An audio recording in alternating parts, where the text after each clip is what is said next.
When was the last time that you found yourself on the other end of criticism and negativity? How do it make you feel when the comments of another person attacks you personally or professionally? Day after day, does your boss berate you because you aren't getting the job done? Maybe you're a salesperson who gets the door slammed in your face on a regular basis, or you just aren't living up to the expectation of a loved one. The world seems to be filled with naysayers and negative-focused people with all their abuse pointed at you. How do you get encouragement during times like these? How do you get the strength to go on when it is difficult to find anyone around you to lift you up? The simple answer to this question is that you find the encouragement within yourself. You must become your own best friend and cheer yourself on down the road. How do you do that, you ask? How do you cheer yourself on without seeming at best egotistical or at worst schizophrenic? There are 3 characteristics to healthy self-encouragement, and by adopting them you will never be without an abundance of encouragement. First of all, there's self-worth. This is the aspect that you need in order to feel good about yourself. You need to know that you are valuable and unique. Not one person was born with exactly the same characteristics and attributes as someone else.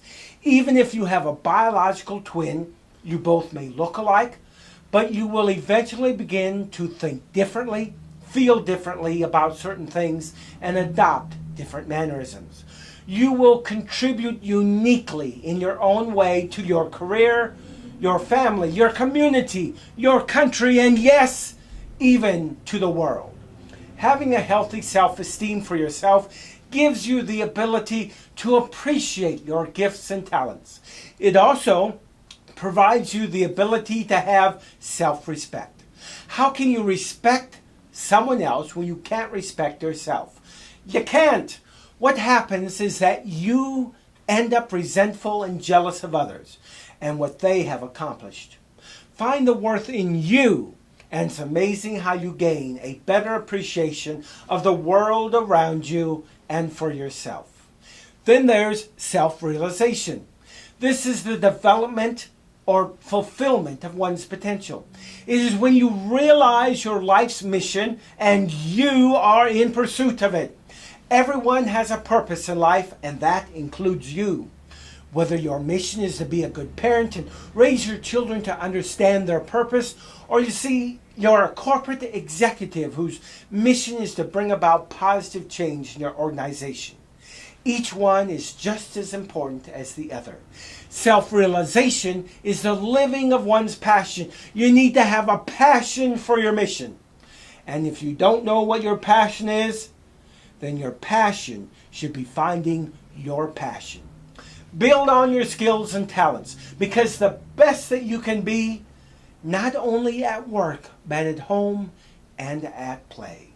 Become an encourager among encouragers simply by living your life in the pursuit of making the lives of others better. This way, you know you have purpose. And then finally, self-talk. Now, while we have been discussing my ideas, you have within your head been discussing the merits of what I have said.